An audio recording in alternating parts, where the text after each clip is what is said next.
Hey YouTubers, welcome back to our Desert Have a Garden. Today I want to talk to you about seeds.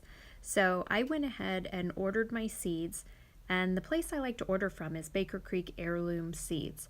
They are found at rareseeds.com, and they put out this fabulous full color catalog of all of their different varieties of plants, and it is just so beautiful.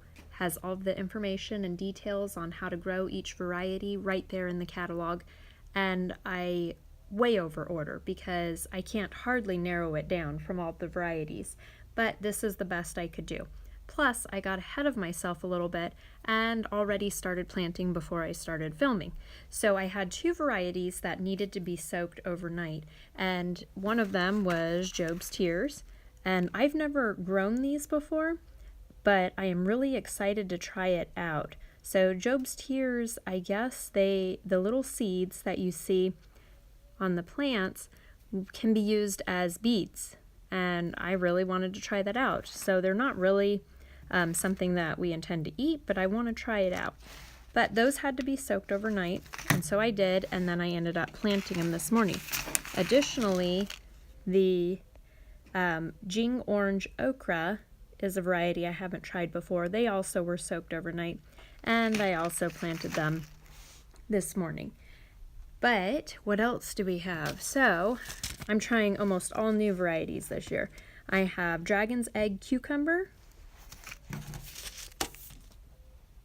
Chicago Pickling Cucumber, because I like to make lots of pickles. I like to do lacto-fermented pickles.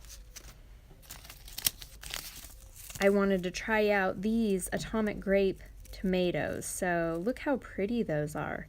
I'm wondering if I can duplicate that in my garden, getting all these different color varieties. I wanted to have a good slicing tomato, so I ordered this Wild Boar Farm Tomato Solar Flare tomato. Now, when you order from Baker Creek, they also send you free varieties, and this one was a free seed pack. The black tomato, that looks interesting. That's also a cherry. They sent me this green tomato as a free seed. I have done green tomatillos in the past, but this year I wanted to try a yellow one. We'll see how that is different. And we're going to do one hot pepper. This is a Sugar Rush peach pepper, so while it's supposed to be super hot, it also is supposed to have really good sweet flavor. And this is another free variety they sent me. All kinds of free seeds. How cool is that for a bell?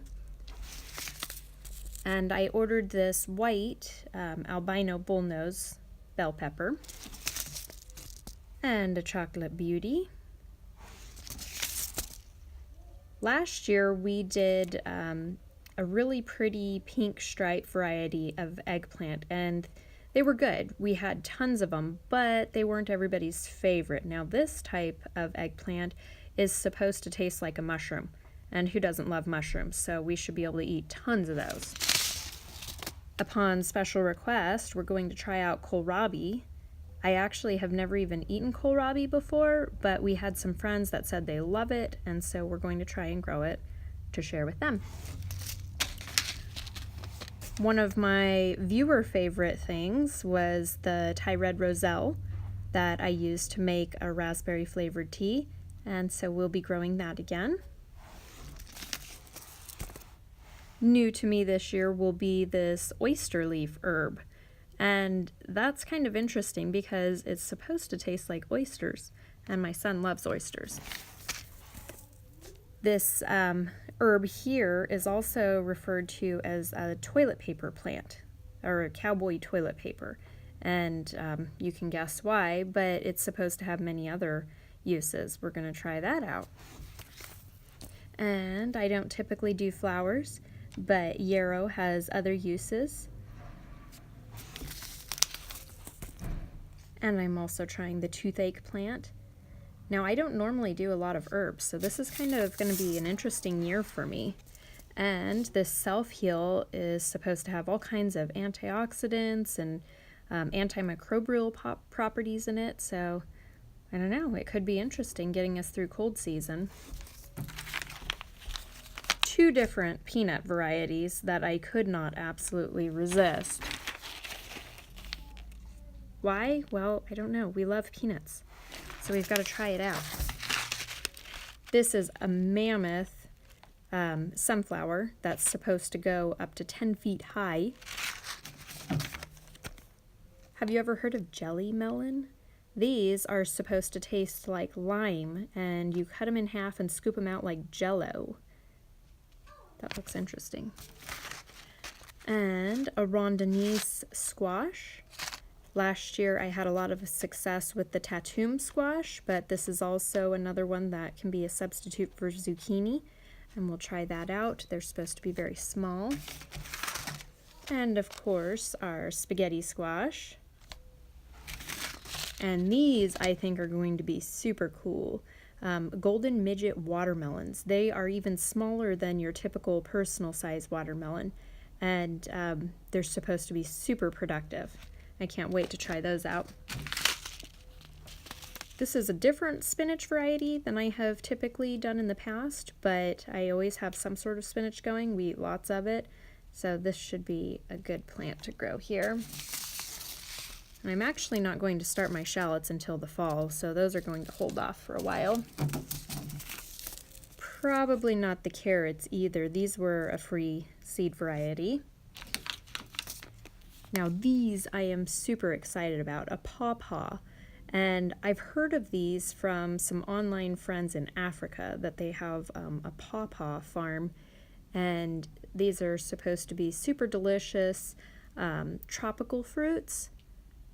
And it will take a long time before they start producing, like 3 to 4 years before they start fruiting. But no time better than the present to get started.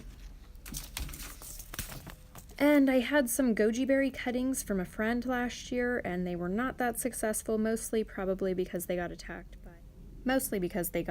by rats. But I'm going to try starting some from seeds and see how that works out. We like goji berries, and they have some they're considered a superfruit, so they have lots of good vitamins and nutrients in them. And lately, my son has taken to liking jicama, so we'll try and grow it. And then some radishes. And I didn't typically like radishes, but I started roasting them lately, and I actually really like them cooked. So we'll try those out. Now, I also have my little label sticks, because in the past I have either gotten hasty and forgotten to label things, and then I don't know what I put where, or I use those wooden sticks, and they smudge and smear over time from watering.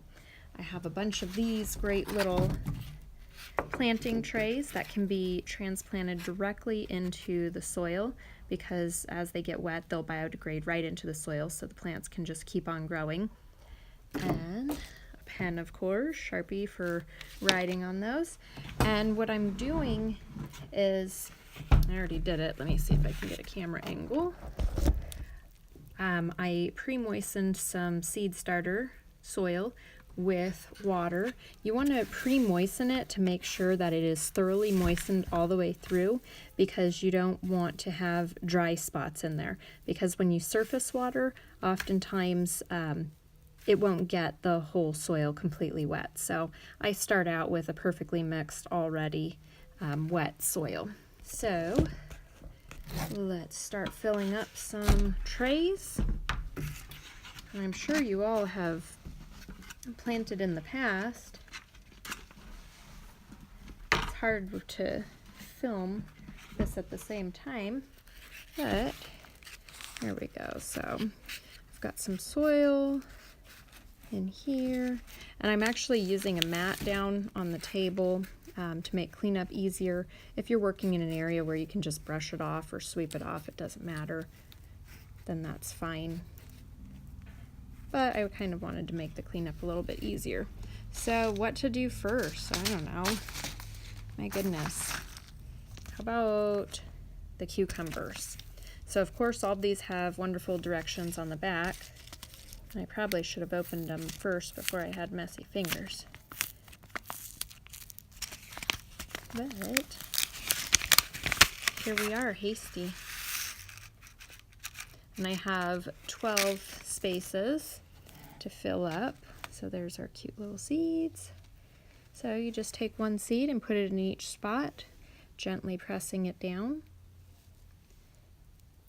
And then you can go back and put more soil over the top. Now when you go and water your little seed starts, you'll want to use like a mist. So if you use pouring water, it oftentimes will move the seeds around, or it will cause them to shift or make a mess, spilling the soil out the top. So I like to use the mist setting on the hose in order to keep them going. So as you plant each tray, make sure you label it. And if you're doing more than one variety in a tray, you can use the label on the individual spots. I just find it's much less frustrating if you label everything instead of having kind of an unplanned garden where it's just all mixed up and you don't know what's where.